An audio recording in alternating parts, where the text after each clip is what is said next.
This episode is a bit of a high point of this series, of this podcast. It's a point I wanted to get to when I first started this. And then it can go down and I can slowly start to retreat into this new stage, or stage that I have already visited, that I will revisit with parental leave, which may be a bigger challenge than actually almost anything else I've experienced. But I won't be able to talk about that until after, or probably not in the midst of it.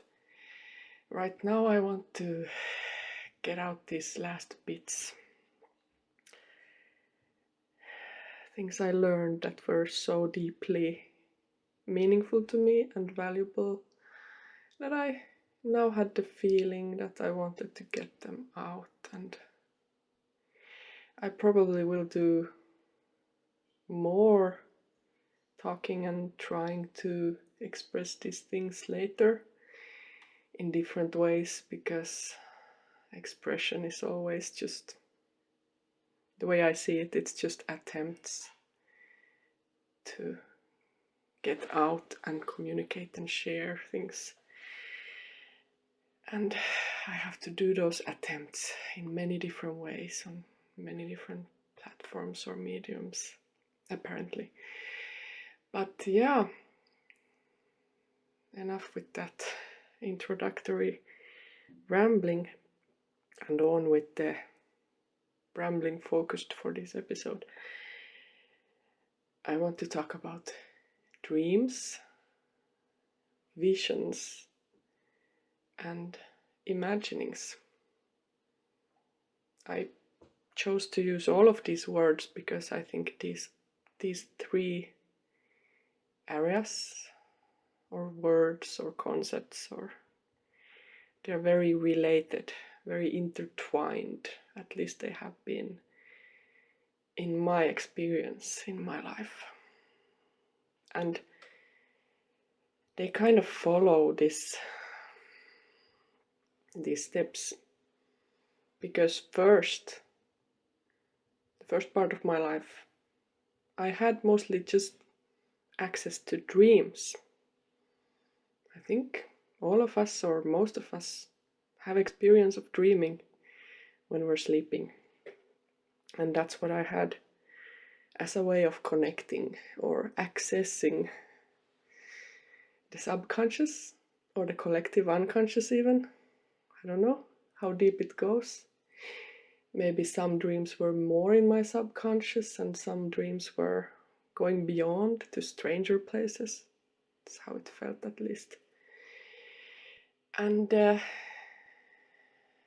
over time, well, actually at quite a specific time in the years 2017 to 2019, as I started this process of looking inwards, I realized that I can have access to messages from the subconscious, or from somewhere else, or deeper inside.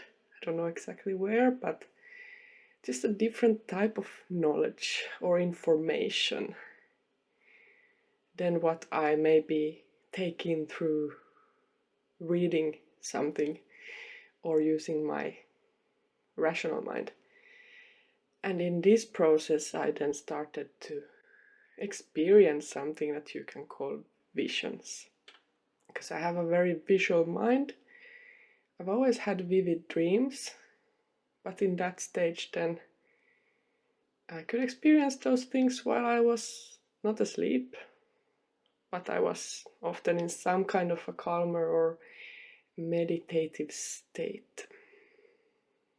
And then imaginings, that word I want to connect to, because it connects to the concept of active imagination, which is from at least what I got familiar with through mainly Jungian psychology again, as I discussed a bit in the last episode about not boundaries, perspectives.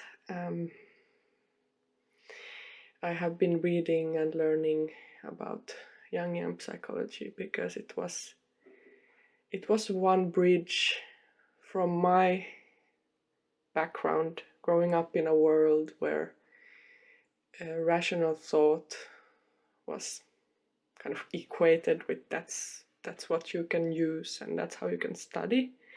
And then Jungian psychology was accepted in my culture as real or valid, but through that it also opens a doorway to actually acknowledging and accepting that these things that are beyond the rational, that are connecting to the unconscious realms, to dreams, that they might also have their own roles to play, very important, meaningful roles, and that they are valid.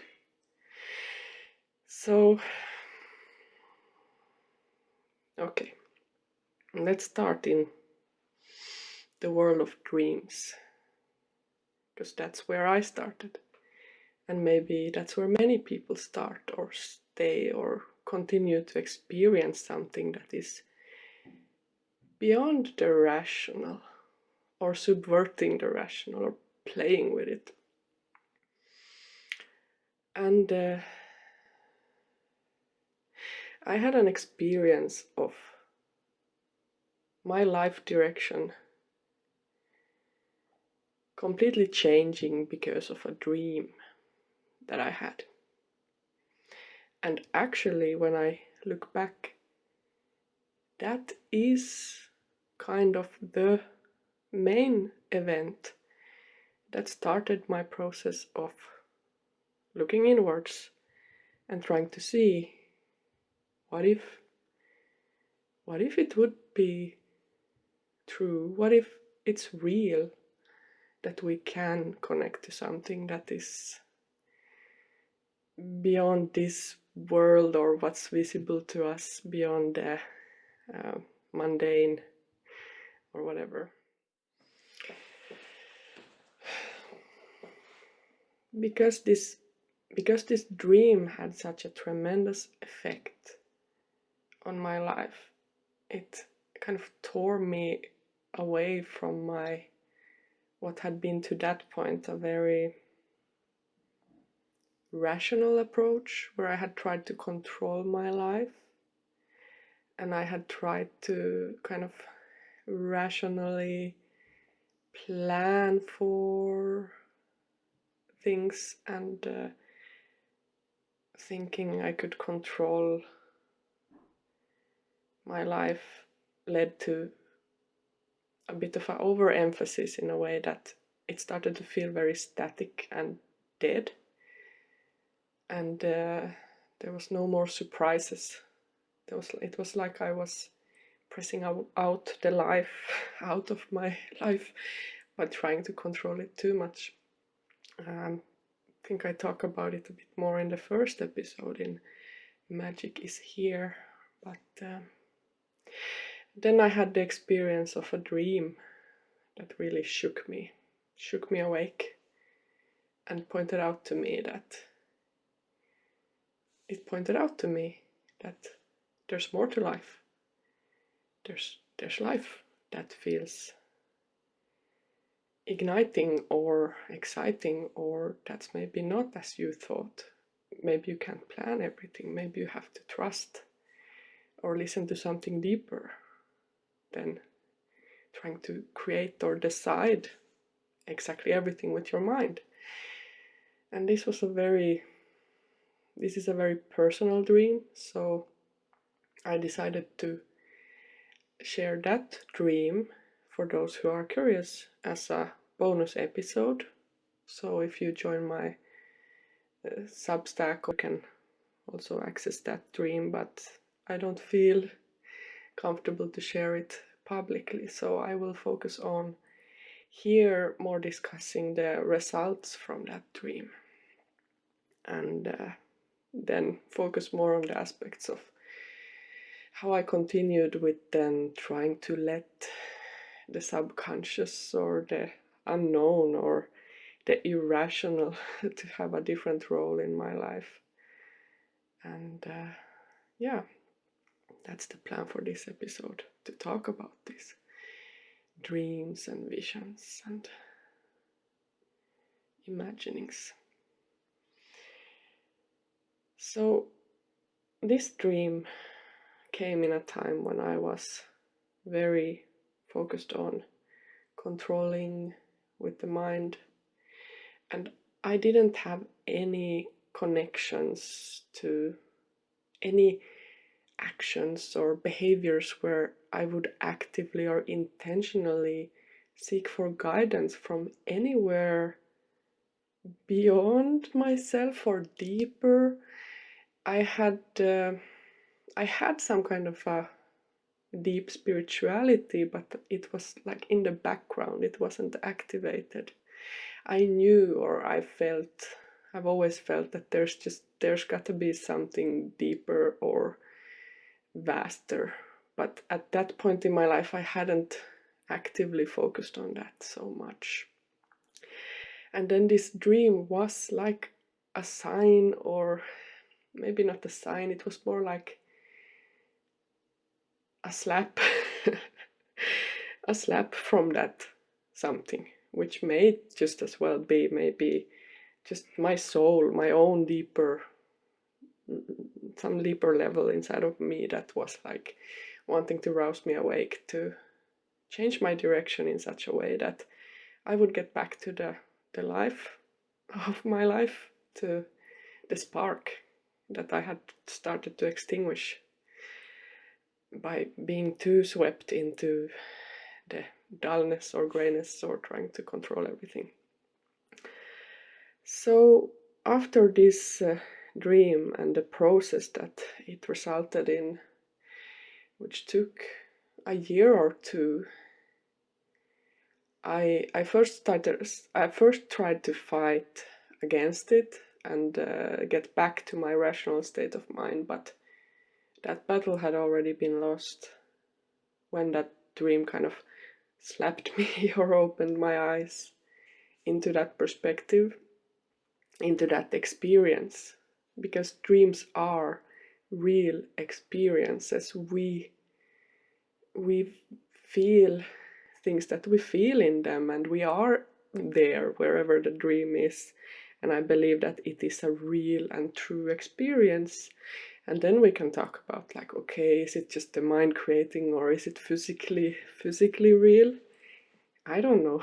Of course, I don't know, but I've had to accept that with the feeling side of it, with the experience side of it, it's very true, it's very real, that I am in the dream and I feel it, experience it, so it's a real experience.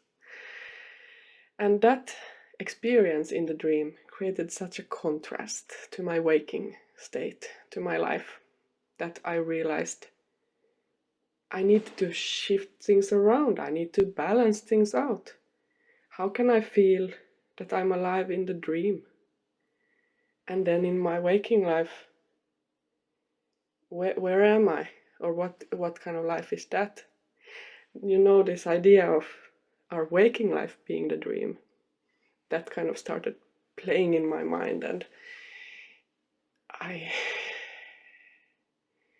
not that I got confused about that exactly, but that dream just pointed out to me that, hey, there's this kind of spark that exists, this kind of life that actually exists, that you can experience and you can live and have in your life, but currently it's not there.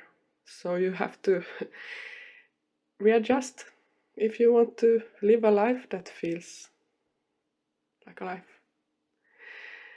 So I couldn't really like fight against it, because that's just so deeply affecting and deeply true in your soul.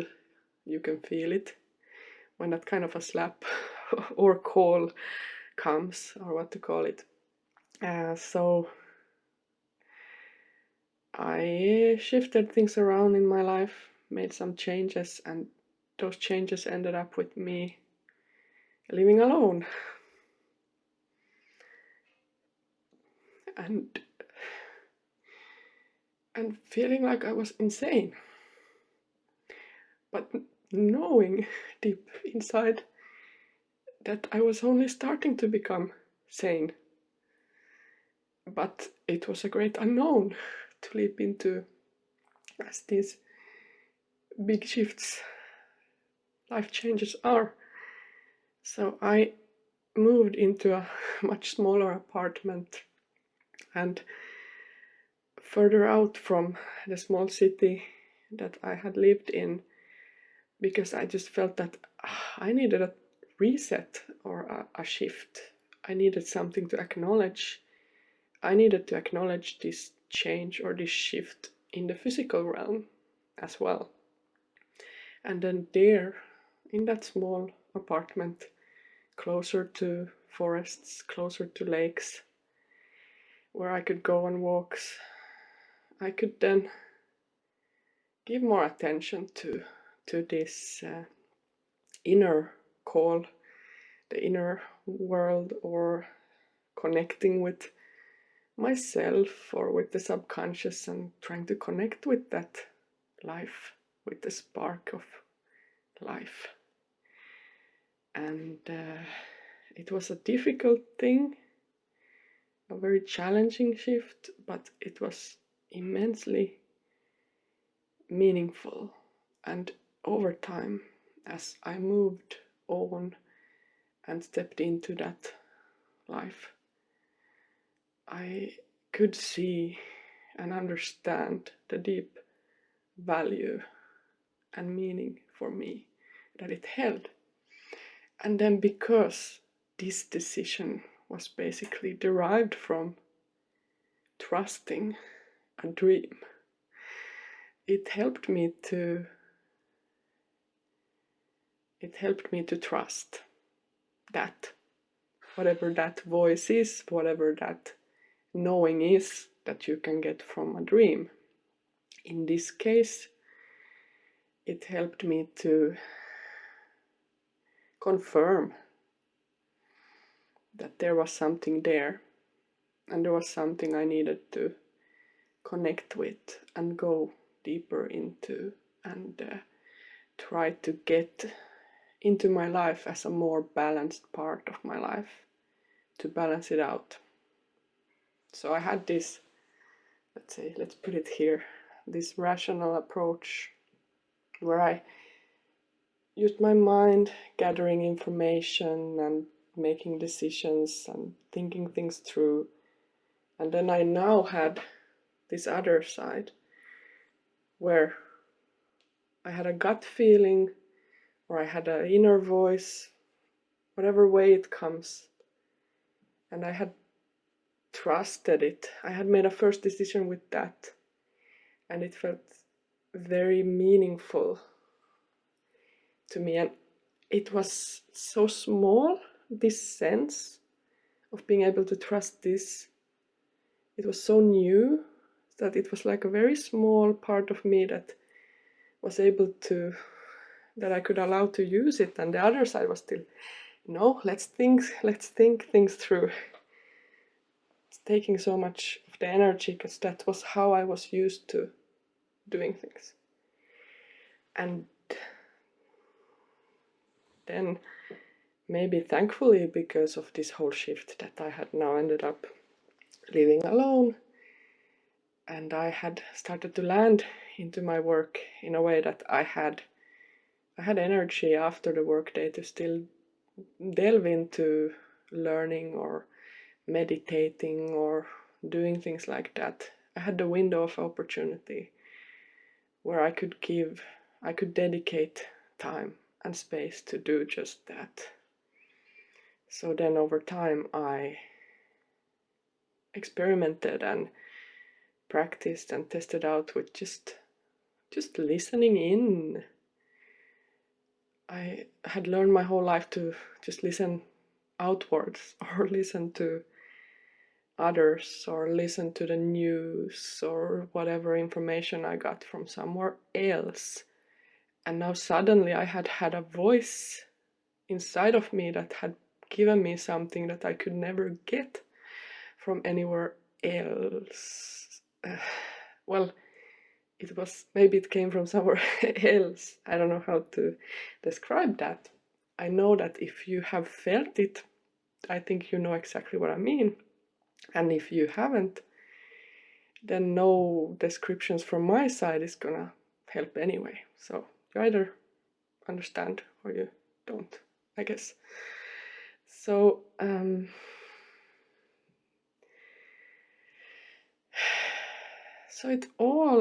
what it boils down to, I think, is a process of trust, and trusting something that is based on something else than gathering data, or a different type of data maybe than the information you can Google or ask ChatGPT about. I'm not saying that that's bad or that's not useful. It has its place. But I have a need to share the perspective of what very different type of knowledge or wisdom or perspectives you can access if you maybe close your eyes or feel in and listen inwards. And this can be very different for different people. For me, closing the eyes was important when I started to meditate, and when I started to experiment with, if I could get such a dream and such a wise experience or such a wise message from that dream, what if I could try to listen inwards in other times, in other states, not only when I'm sleeping? And that meant that I needed to somehow also turn off, or at least put the chatter of my mind into more of a background place so that I could even hear something else. And then it helped me to learn maybe mindfulness or meditation techniques, something that actually connecting to the body and how the body felt is a doorway that could open up to also then connecting to the more than material world. We are these material forms, but we're also much more.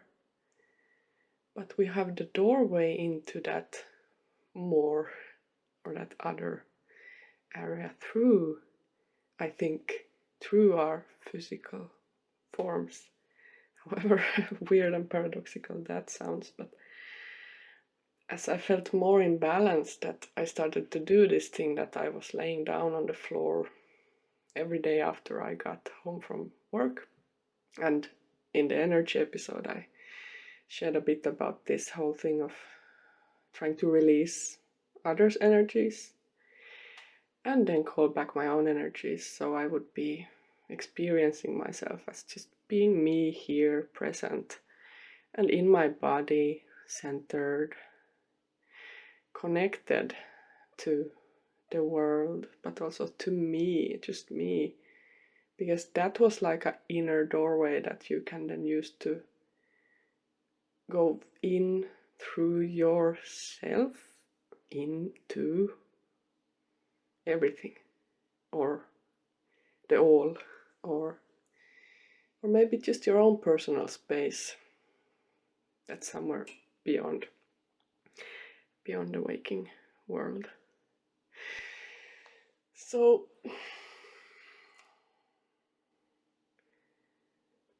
for me, by closing the eyes and being in that calm state, feeling that I just was. And my mind, I had been able to get the thoughts to kind of fall back into the background, and they didn't have the power they used to. Then suddenly some other things were able to come forward, or sensations or visions that came from somewhere else than just my brain creating ideas. Or maybe it was still my brain creating ideas, but maybe from another area of the brain.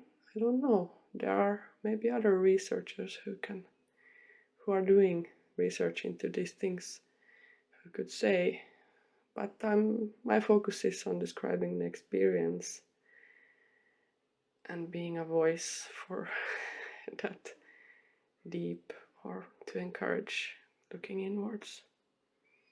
So then it was interesting to follow this process of, if I was just trusting and allowing, then suddenly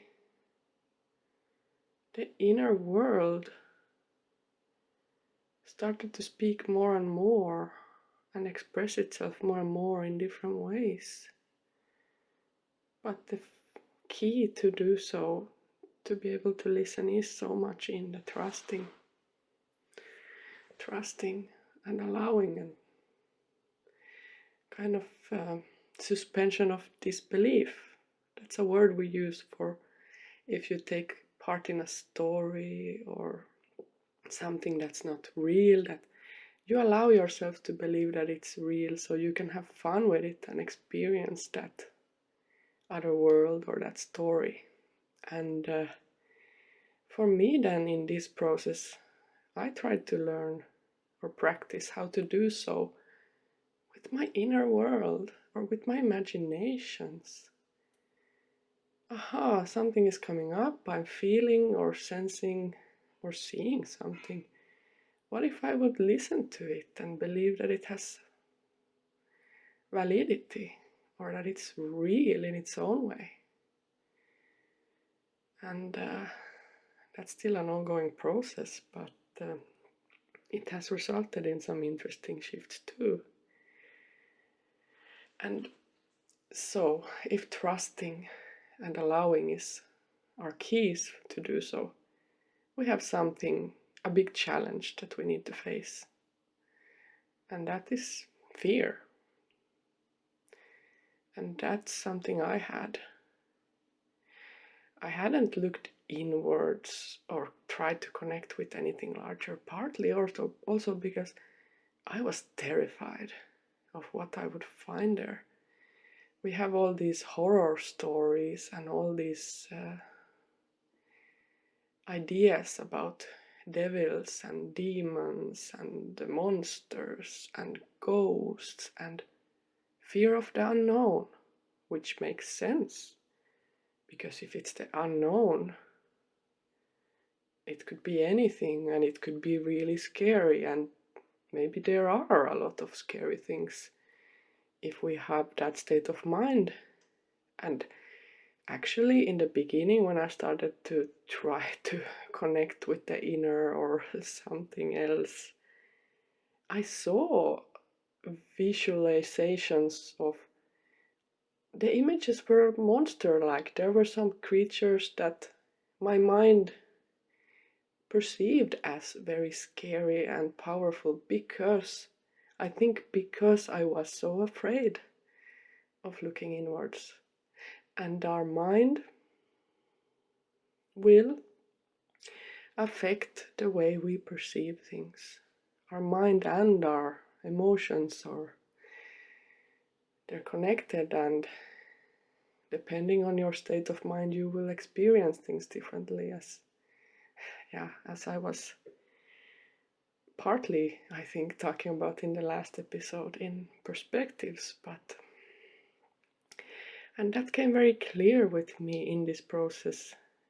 So apart from trusting and allowing, you have to be brave, to have courage to look inwards, even though it can be scary.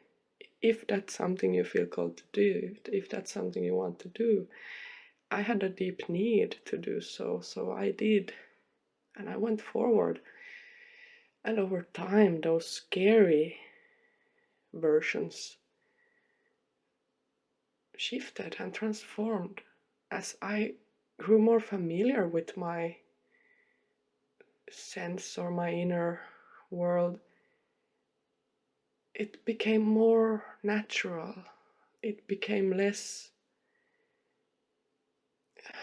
maybe it's still weird, but less intense, less dramatic in some ways, because you know how dreams can be really intense and really dramatic, because they often need to be, at least those types of dreams that want to shake you or slap you awake or teach you a different perspective of something. They need to get your attention. And that was kind of similar with when I went to a meditative state and tried to look inwards. It was kind of similar in the beginning, that because I hadn't looked inwards or tried to connect with it in any way, in the beginning it felt quite intense and unfamiliar, but over time it becomes like an old friend. That world or that sense, you become more used to it and it loses that dramatic edge or that intensity, but it becomes more a part of the everyday life. And this is all very subjective, so I don't know how someone who has experienced something similar, it might still be very different for them, or how this process looks for you. And you know, there are these words for clairvoyance and clairaudience, and depending on what sense you have, if you are someone who more like hear things or feels things in your body. For me, I've always had this more this focus on the visual, so I often see something or maybe feel and hear at the kind of same time. I don't know how to divide them up when it's the inner world, when you see something inside that you don't see with like these physical eyes in the same way. At least for me it hasn't worked that way. So yeah, then it's an interesting process when you start to look inwards and go through this whole process of seeing monsters or fantasies. And there's a book called The Secret of the Golden Flower that describes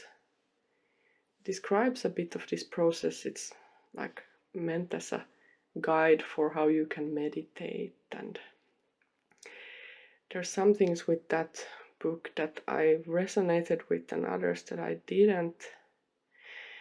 One thing that's interesting is how it points out that the kind of natural state that you would try to strive towards in many types of meditation is that you want to reach the kind of enlightened and totally empty state. And to be honest, that hasn't been my end goal, because my end goal was to try to listen in to messages that came from somewhere else than just, I don't know, the world around me, or that were somehow connected to something my soul wanted to tell me, or the spirit overall.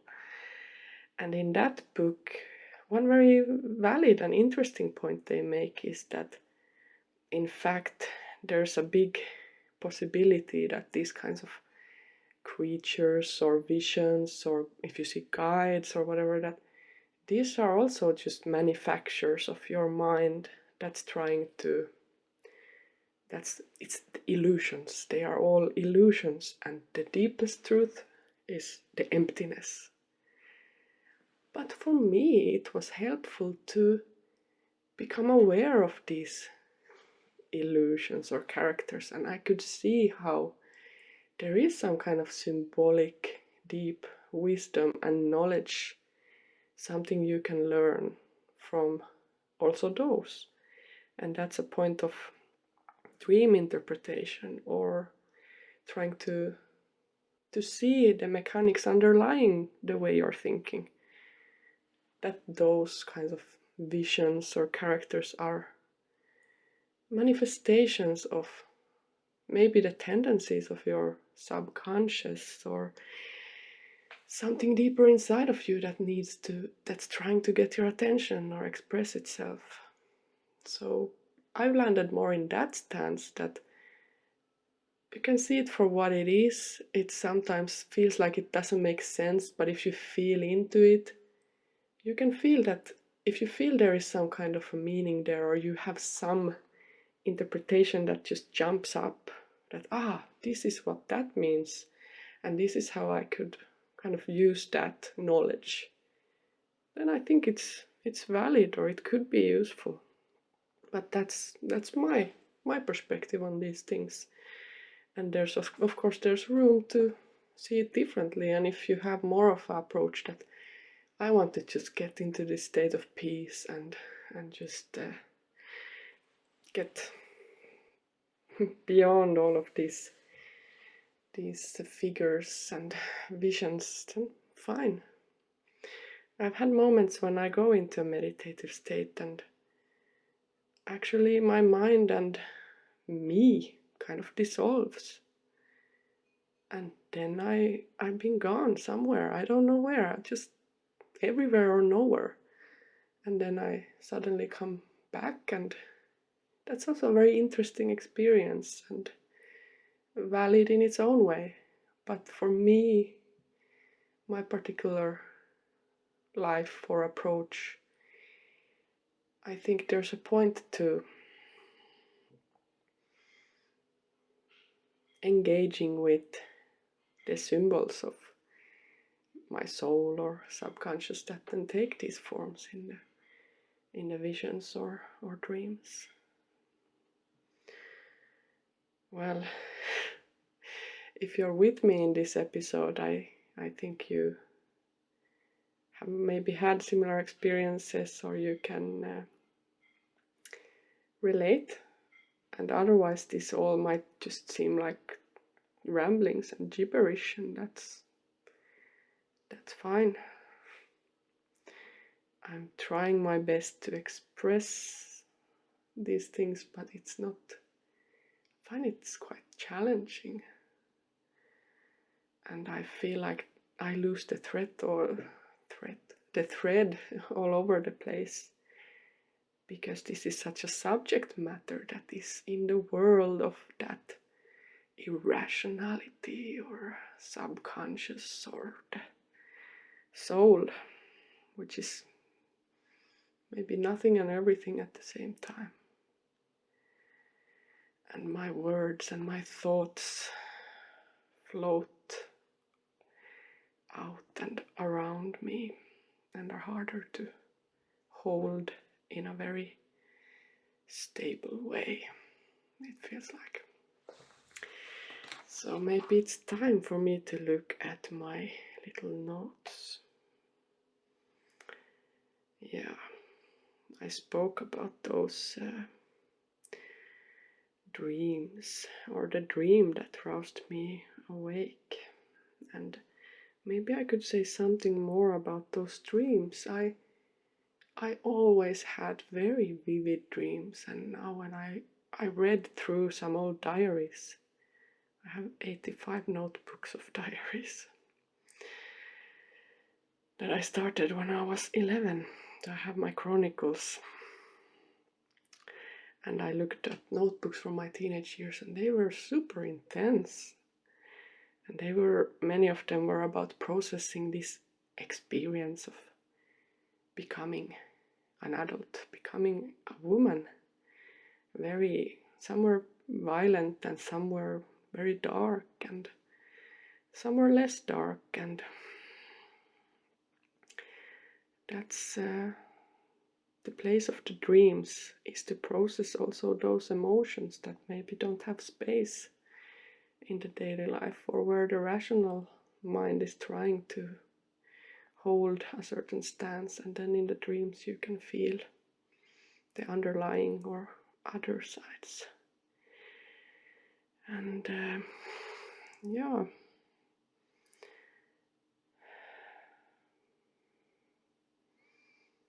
I think I actually already went through most of the things that I had written in my notes, but in a jumping back and forth and rambling way.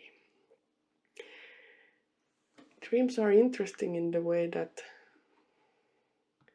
on one hand it's very comforting to say it's just a dream, and on the other hand it feels like a bit depressing to say, because some dreams can be so magnificent and otherworldly and exciting, and I tried to shift into thinking more about dreams like it's a dream,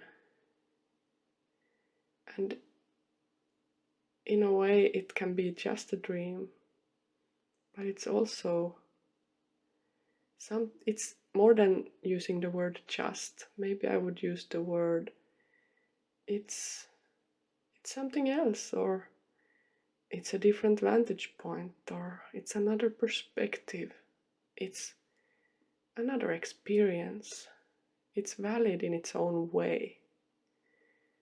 It's real in its own way.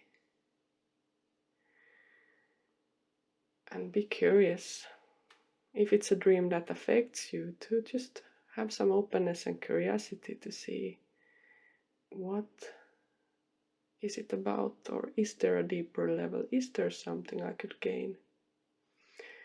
And then we can go into the area of active imagining, which I started using more as I read more about this approach in Jungian psychology. And when I had some dreams, I can give an example. I had a dream where I was in a house and there was a big bearded, dirty man who was just knocking on the door and really trying to break the door down and wanting to come into this little house that I was in. And I was so scared and I fled into the toilet and locked the door, and then he got into the kitchen and then started breaking down the door to the toilet. And I woke up, and because I have had my experiences of getting interesting messages from dreams, I was in a different place where if I have a moment over the day, just a little moment to try and calm down, to center, go more into a meditative state, I would try to go back to that dream and talk to that character. And it's very possible to do so at this point. And then when I did that with this particular character, I went and I saw myself being in that house. But now when I wasn't in this dreaming state, I had access to me in this state, that I could be calmer and just like see more curiously and openly, like, hey, what's going on? Why were you trying to break my door down and get my attention? And then this character presented in a very different light, because I didn't have that fear. I was just curious, and he told me calmly, and just like he had a glint, like a spark in his eye, and he looked so different.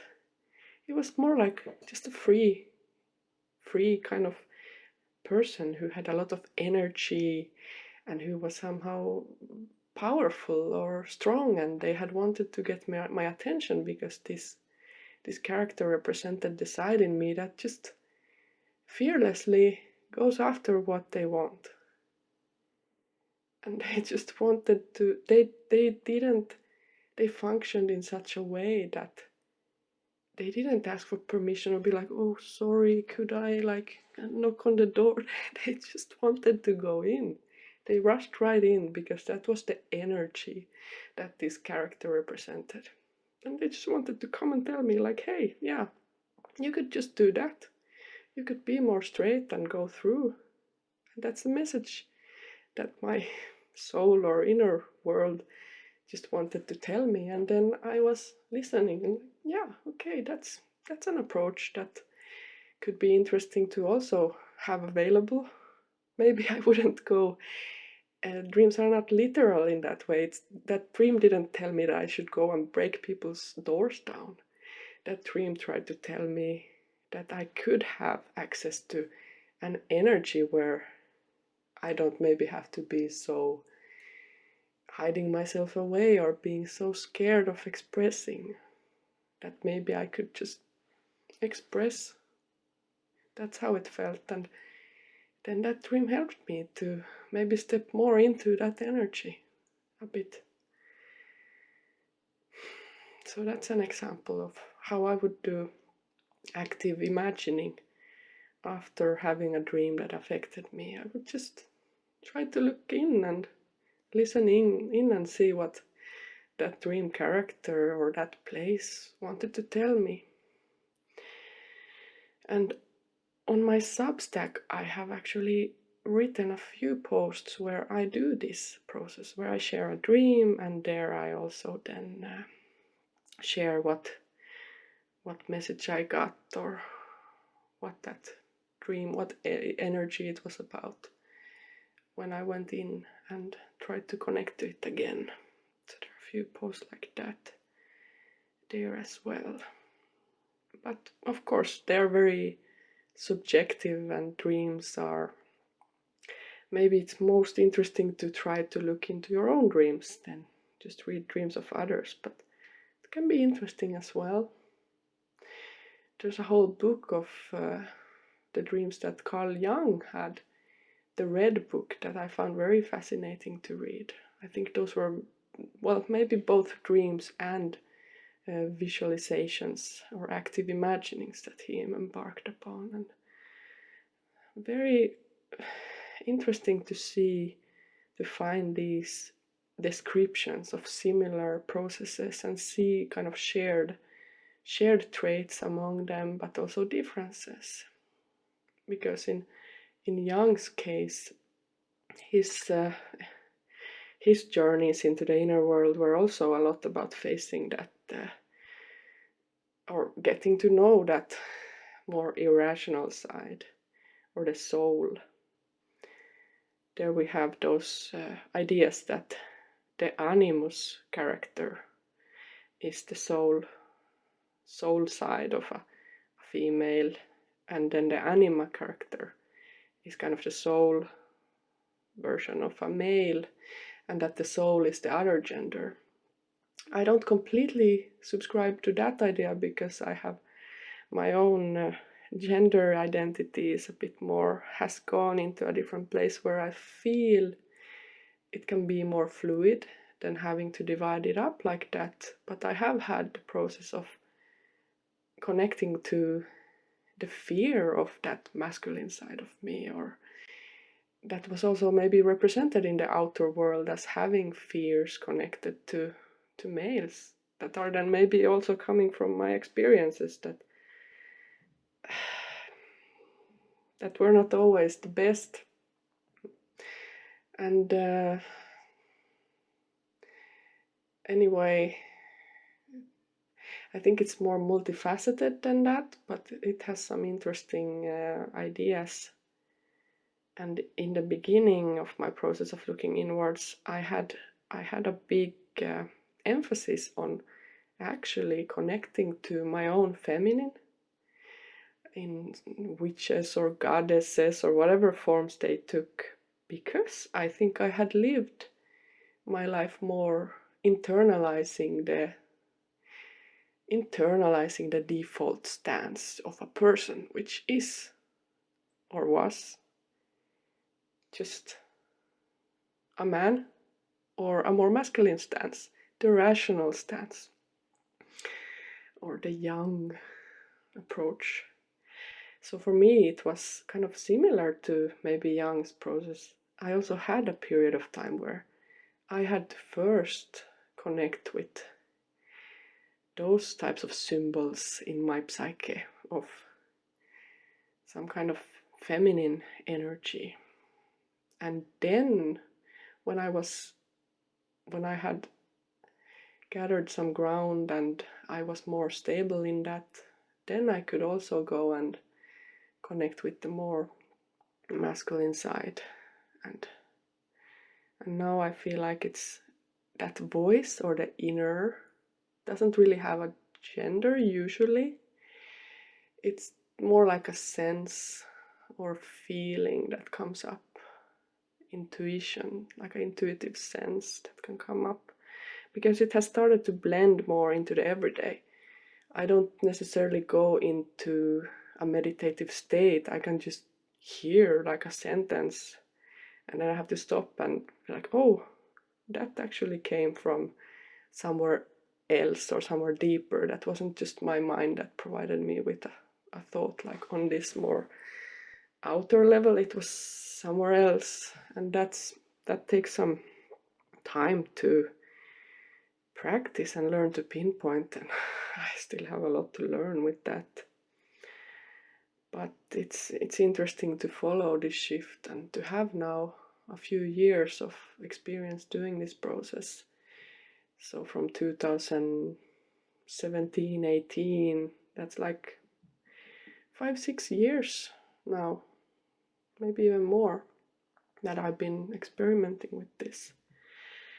So I think I have more to say about it, but I will have to continue in another episode, or maybe I'm going to share some exercises similarly to what I did with the energy episode, that I would just give some ways to get started with if you're curious to look inwards, maybe some meditations or some visualization or active imagining exercises. We'll see. And